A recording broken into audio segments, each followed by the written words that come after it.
Musical People and Journeys, the rock album review show with my unholy crew, William, Trish, Simon and Paul. Welcome, guys! Hey! Hello! Hey.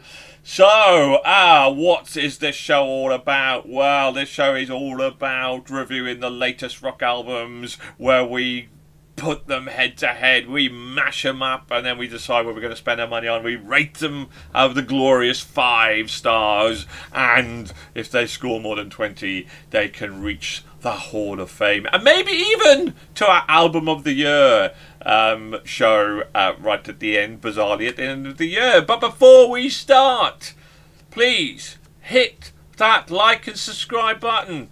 Get us up there. 100. Make our day.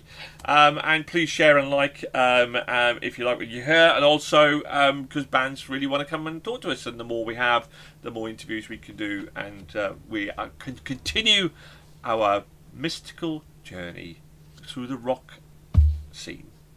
There we go. Right, who have we got today?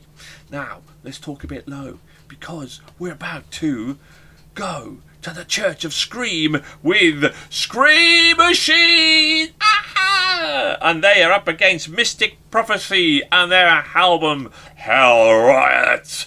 Woo! What a matchup. Who are we going to begin with? Well, let's start with Screamachine and the Church of Scream. Who are they? Well, Rifftastic. You got to worry if it starts with Rifftastic, haven't you? Italian metalers Screamachine have announced their upcoming release of their second studio album, Church of the Scream. This molten metal album serves up as follows their self-titled debut release via Frontier Musics, and this will be the first full-length album to feature the band's new guitarist, Edoardo Tadadi. Hailing from Rome, Italy, Screamachine is a driving heavy metal force with blazing sound inspired by the titans like Priest, Metallica, Sabotage. And Accept. Even if the guys from Screamachine are in love with the legendary 80s metal sound, they're not living in the past. Their aim is to deliver an aggressive and traditional heavy metal sound blended with a modern production and songwriting. There we go. The band, though, are certainly no strangers to modern production and songwriting. The members of the band are certainly no strangers. Respected talent acts like Stormlord, Gaeldon, Luna Racia, all of whom have been active since the 90s. Okay, then. Right, well, let's start with you then, William. Have you heard of Screamachine? And did you want to go to the Church of the Scream and pray? Well, I mean, the Church of Scream is basically where I live anyway at this point. But this was my first encounter with the band, and I've got to say it was a quite pleasant encounter. It was a no, pardon me.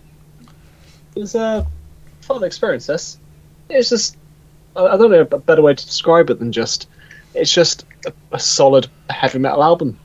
It's got the heavy metal sound. They know how to play it. It's good. It's just a fun album. Flag of Damnation. Is that one? It's a standout song for me. I don't know why that one just really sort of resonated with me. But yeah, it's good. Good vocals, good guitar. And personally, I think the Rifftastic has just made my opinion on them grow, because that is a hilarious description and a fantastic word.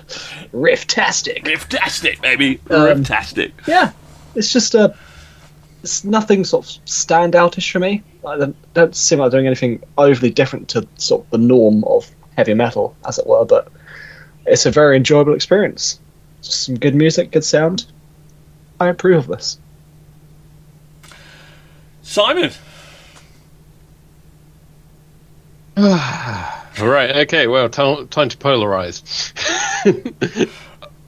So, and to be fair though, my musical taste is in an odd place, because on paper I should love like 80s power metal, but I often find it kind of boring and hollow, and I'm afraid this album has done nothing to change that. Crimson Legacy is a cool intro song, but then the sound doesn't really change that much, and my scream turns into a yawn. There's nothing technically wrong here. The guitar work is ace. vocals are good for the style, but it just doesn't do anything to stand out for me. You could probably line this album up with a dozen other similar 80s power metal albums that we've covered over the last year, and I just wouldn't be able to pick this one out. Oh, Paul, has your did the Church of Scream lighten your mood and lift and elevate you to more? You sound worried, Nigel. I'm not worried. I'm not worried in the slightest, Paul. I'm intrigued. Okay, so a number of years ago, I would have regarded this Italian monster rock band as a parody of metal. And their second studio album, Church of the Scream, is pure sacrilege in the honour of Judas Priest. Maybe over the years I've mellowed in the honour. Maybe I've mellowed enough from making a quick decision not to hunt these fornicators down and finish them with my blades of steel.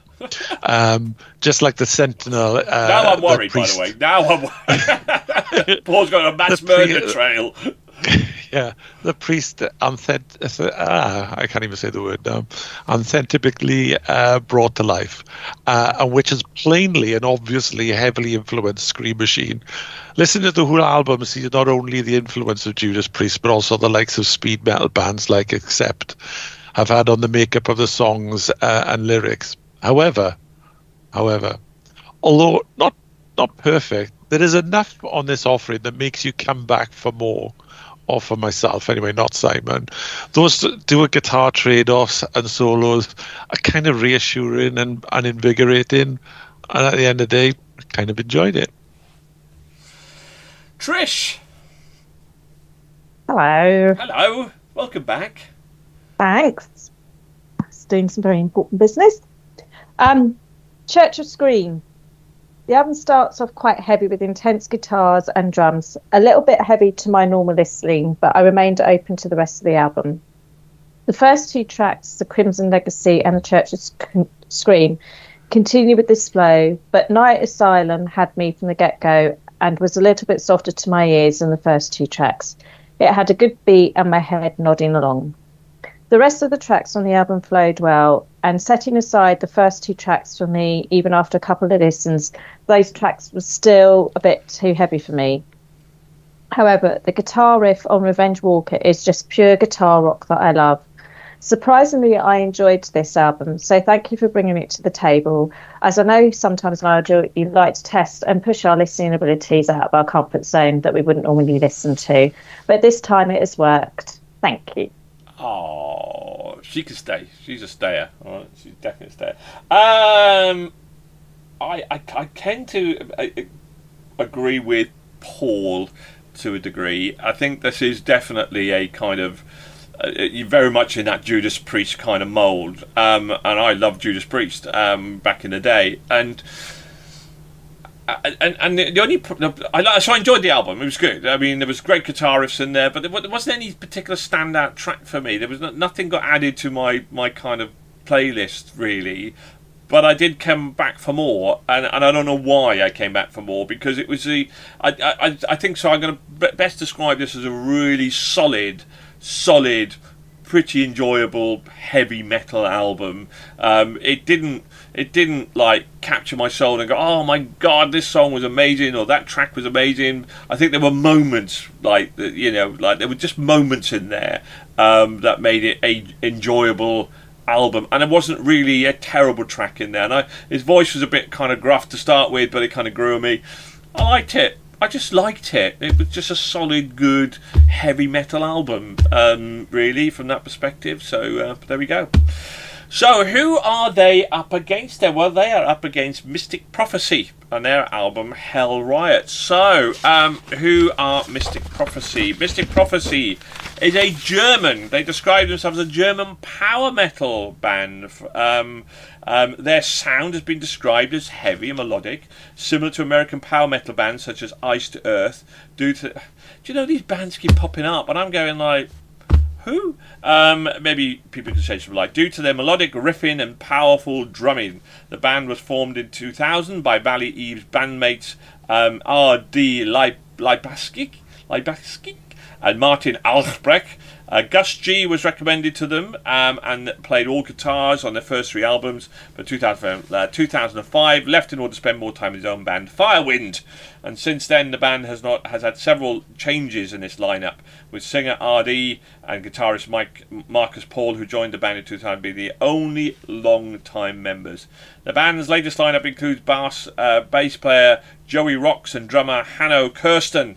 And in 2007 they also announced their new guitar player, Ivan K. Well, there we go. Right, okay then. Trish, we haven't started with you yet, so let's start with you on this one then. Mystic Prophecy, what do you think? Okay, I can see why these two bands are well matched up against each other. Again, with the opening track of this album, it hits you in the face with a torrent of heavy beating drums and guitars with Hell Riot, which is followed by an anthemic beat of Unholy Hell. It's like the drums are commanding you that you can't just help yourself nodding along. The sound on this album is much sharper and cleaner, plus the vocals you can hear clearly what is being sung. Again, heavier than my normal go-to music, but another listen that I enjoyed. Maybe just a smidge more than Church of Scream because of its sharpness in sound and vocals. William, so what do you think? So I just realised something looking at the album. I started doing this. I forgot doing is I like to rate the album artwork as well, because what's when having a good album if you don't have good album artwork? And the album cover for this song is fucking fantastic. It is so cool. It is something straight out of Warhammer Fantasy. I love it. It's beautiful, and also perfectly sort of represents what you're getting into of the album, which, extra points to me just based on that. I don't care about the music here; it's all the album cover. Hey! No, it is. This is basically like Trish said. It's much more refined than the last one. It's a very good album. It has strong, punchy music. Not grungy, like English, like grouchy deep vocals, raspy. That's the word. Raspy, like raspy, just like sand vocals, between your feet. Very good. Yep. Not again. Unholy Hell, like Trish said, is a great song with that sort of deep thumping sound going throughout. This is better than the solid album to me. It's good. They have a very nice sound and very nice album artworks. More artwork, please. Cool. Simon, was this more your cup of tea? Well, so as I start with sort of Screamachine, so speaking of the opening tracks, in this case, Hell Riot gets fists pumping in the air, and I bet it's an absolute banger live. And the rest of the album didn't let up either. I think it was a real showcase of what sort of pure heavy metal sounds like for me. Chunky riffs, heavy drums, growly vocals, lots of headbanging. And there was some variance in the tempo in there. Paranoia slows it down a tiny bit. Road to Babylon is probably as close as they were going to get to a ballad on that album. And there's a really sweet guitar solo in the middle as well, so bonus points. I do think they've played it a bit safe with the lyrics. Never veers too far from Demons, Devils, Fire in Hell. But they own that sound and they use it and they do it well. Cool. Paul, Hell Riot. Was it a riot for you, brother? Did it take you to hell? Well, have you ever wondered if you could distill the purest heavy metal ethos into a concentrated form and bottle it, then give it to a quartet to drink it and walk out on and have them walk out to on a stage? Wonder what the sound would be like, what the music would feel like, how the power, how the singer would manage to vocalize over such brutal power. Well, wonder no more. German outfit Mystic Prophecy may have a fixation with hell, demons and the devil, but their heavy metal is unrelenting. Evan Kay's guitar work is superb, and his solos are more than memorable. And he's the latest member of the band, and I think he's brought a great dynamic to the music. Drummer Kirsten pummels those drums, and yet lead singer, there's a good name to say, Liapakis vocals, although gruff, soar over the metal onslaught. I believed Hell Riot was going to be another power metal offering, but this 40-odd minute album does not overstay its welcome, and the production is as good as it gets. And hell yeah, this is pure heavy metal. He's back, people. He's back. We pulled him. We pulled him out. Hey. He's back. We rescued him. So I thoroughly enjoyed this album. Really enjoyed it. I think it was for me it was very Iron Maiden-y, but without any shadow of a doubt. But it was, they produced music that, and I said this about another band this month as well. I can't remember who it was, but they produce more simplistic metal music rather than going down on some 9-minute dirge, which I mean have gone down, and that's fine. That's my Maiden's journey, and it's still enjoyable, but it's kind of a bit. Oh, here we go again. Road to Babylon, I mean, was just like, when you have songs like that, you've got to picture the Road to Babylon, and they do it perfectly. And you're right, that riff in the middle was fantastic. And Rising with the Storm, another cracker of a tune as well. I really enjoyed the album. Really liked it. Really good heavy metal music. My only minor criticism is I didn't think they just brought anything really new to that genre, but they just delivered. But yeah, Paul was right. If you could mix up that perfect sound, they delivered to perfection that sort of genre or generic sound, and they did it incredibly well. And they kept it nice and simple, but also not simple, if you see what I mean. I think they did keep the lyrics simple, and that was fine, and that was really good. Thoroughly enjoyable album. Really good, really good. So, okay, where are we going to spend our hard-earned dosh? Who, if anybody, will get into our Hall of Fame? Let's go and find out then, shall we? William, Len, start with you. So, Screamachine. Perfectly above average, 3. 3. Okay, dokie. Simon. Oh, perfectly below average, 1.5. Oh, you're becoming me. Yeah, Out of you. Paul. That's 3.5. Trish. 3. It was a 3.5 from me as well. So, all but Simon, we all pretty much know what we're talking about. There we are. That's what we're saying. That's what we're really saying here. So we're going, 12, 13, 14 and a half. That's above average. That's pretty solid. That's a solid score. Solid score. Right, Mystic Prophecy. William, let's start with you then. Oh, let's go solid 4. 4. Simon. I am going to go with this a great big 5. What? I'm speechless. Wow. I was going to do 4.5, and then Will reminded me how good the cover is. If you don't make good album artwork, what's the point of making an album? You want to stand out on your shelf, right? Well, it's really interesting, isn't it? Because we give our rating for listening pleasure, and if the art cover enhances your listening pleasure because it takes you to that world, then it should get points.